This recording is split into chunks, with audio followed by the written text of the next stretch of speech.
Opportunity to tell my story. We're very fortunate to live in a country where we have access to healthcare and public facilities without having to pay a dime. And that's not something to take for granted under any circumstances.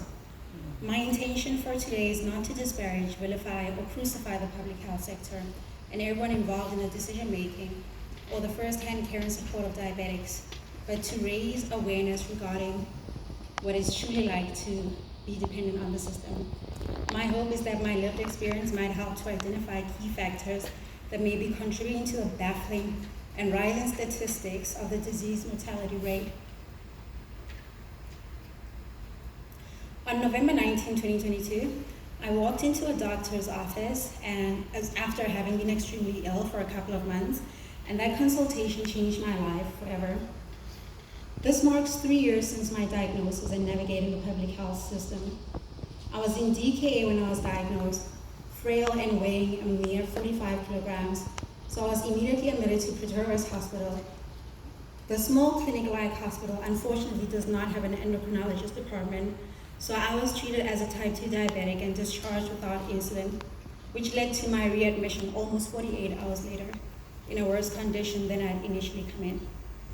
I was attended to by a lovely dietitian, obviously poorly trained in type 1 diabetes, and reluctant to provide any information to me because I was underweight. My experience with diabetes has taught me there was so much information she could have provided me regarding diet, so much. Diabetes is not just about weight loss. When I later moved back to the Santon area and I attended Edavale Hospital, I think this was my first experience with what I consider to be good public health, to say the least. I truly felt my wellness was prioritized, as opposed to Pretorius Hospital, where I felt my survival was hanging in the balance. Unfortunately, at that point, diabetes was starting to take a major toll on me, and I was having medical emergencies more often than not. I was beginning to struggle with basic tasks, as simple as sitting upright.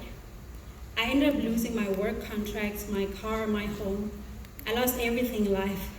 I lost everything, and including life as I knew it. In September of 2024, I moved back home to Malbani, Pretoria, which I knew was necessary for my survival.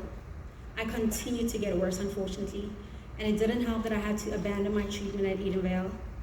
I was mostly bedbound when I started attending Odi Hospital Malbani, and later George Mukari at Garanguwa.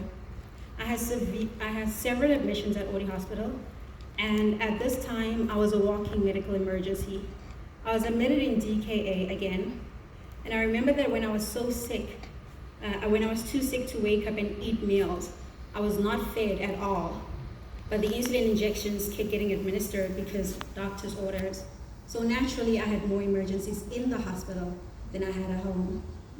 When I was conscious enough to sit up and eat, I would find I was being served high sugar, high carbohydrate food. I was served peanut butter, potatoes, white rice, generally all food that was detrimental to my health. I was also handed the wrong medication at Odi when a nurse came to the wrong bed. Yet nurses still became irate when asked to explain the medication they were giving you, despite posters about patients' rights plastered all over the hospital. Odi Hospital ultimately decided that I had too many complications and referred me to George Mukari.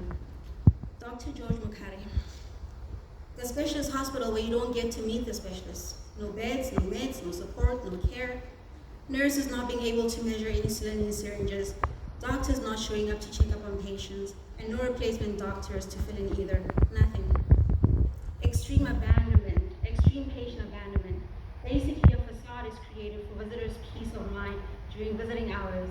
And once the visitors leave, so does the facade. Patients are not monitored at all overnight, at all. And the ward lights are even turned off. At George Mukari, they switched my long-acting insulin with a medium-acting insulin, and the nurse said, it's the same thing. Well, it isn't. George Mukari, the vision is 2020. It's the implementation that fails dismally. I started recovering about 3 months ago after I stopped going to hospital. I realized via a process of elimination that it was the insulin that was causing me severe fatigue, as it did not agree with me. The whole year, not one doctor thought to change my insulin. Not one. My recommendation, immediate diagnoses. The delay in diagnosing type 1 diabetes is an unnecessary play on human life. Secondly, extreme training of all staff in public health care, all staff.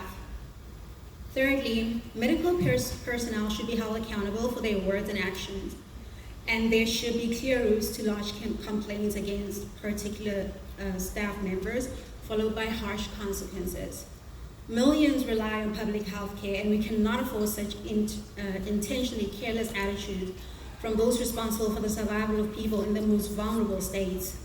We have amazing organizations and amazing humans like Mr. Sali and Rick, who volunteer their time and love to those who need the most.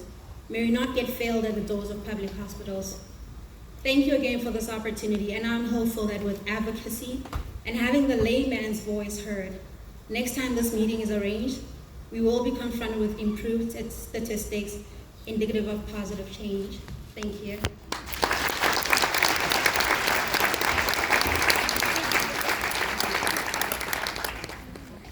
Thank you very much to